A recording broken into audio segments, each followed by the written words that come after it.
this nation. There's a conversation that is going on about reopening that we are not necessarily explicit about, but which is very important. There's a question that is being debated right under the surface, and the decisions we make on reopening are really profound decisions. And the fundamental question, which we're not articulating, is how much is a human life worth? How much do we think a human life is worth? There's a cost of staying closed, no doubt. Economic cost, personal cost. There's also a cost of reopening quickly. Either option has a cost. You stay closed, there's a cost. You reopen quickly, and there's a cost.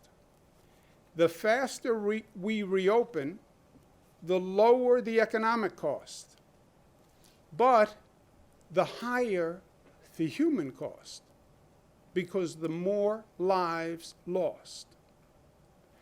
That, my friends, is the decision we are really making. What is that balance? What is that trade-off? Because it is very real. If you now look at the projection models of how many lives will be lost, you'll notice they changed recently. Why did they change? And they went up dramatically. Why?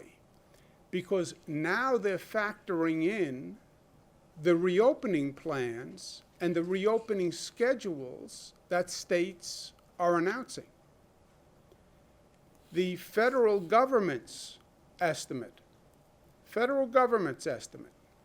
FEMA, has increased from 25,000 to 200,000 the number of daily cases by June. Think about that increase.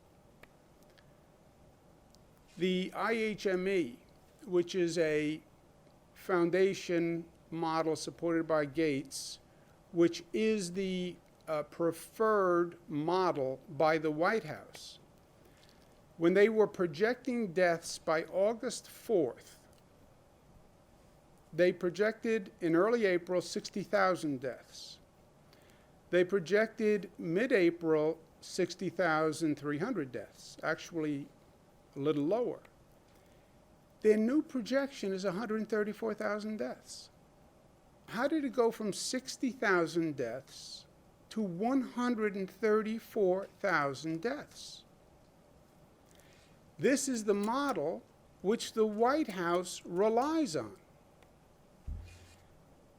When the director of the institute was asked why those revisions happened, the director said rising mobility in most U.S. states, as well as the easing of social distancing measures expected in 31 states by May 11th, indicating that growing contacts among people will promote transmission of the coronavirus. That's a very nice way of saying when you accelerate the reopening, you will have more people coming in contact with other people. You're relaxing social distancing. The more people in contact with other people, the higher the infection rate of the spread of the virus. The more people who get infected, the more people die. We know that. And that's why the projection models are going up. There's a cost of staying closed. There's also a cost of reopening quickly. That is the hard truth that we are all dealing with. And let's be honest about it. And let's be open about it. And let's not camouflage the actual terms of the discussion.